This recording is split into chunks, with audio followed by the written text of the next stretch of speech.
Welcome to Leadership Unlocked with Marie King. Let's talk about how to command the room without raising your voice. Because contrary to popular belief, leadership is not a volume contest. Some folks walk into a room loud, like noise alone is supposed to equal authority. No ma'am, no sir, that is not presence, that is surround sound. Commanding the room is not about being the loudest voice. It's about being the clearest voice. See, weak leadership gets louder when it gets nervous. Strong leadership gets quiet and more intentional. Because when you know who you are, when you know what you bring and what needs to happen next, you don't need to perform power. You just need to carry it.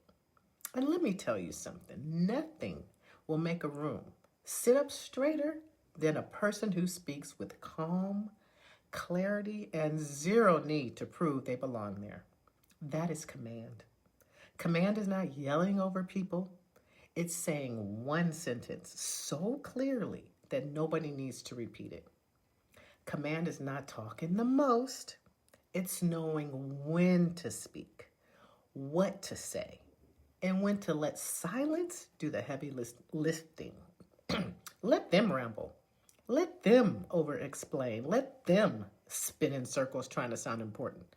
Meanwhile, you sit there, composed, unbothered, and dangerously concise. Because power does not panic. Power does not rush. And power definitely does not need an exclamation point every time it opens its mouth. If you want to command the room without raising your voice, do this. First, slow down. Fast talking sounds nervous. Rushed words feel uncertain. Calm pacing says, I'm not guessing, I know. Second, stop over-explaining. The more you over-explain, the more you sound like you're asking for permission.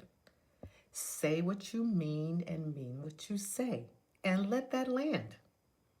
Third, master the pause.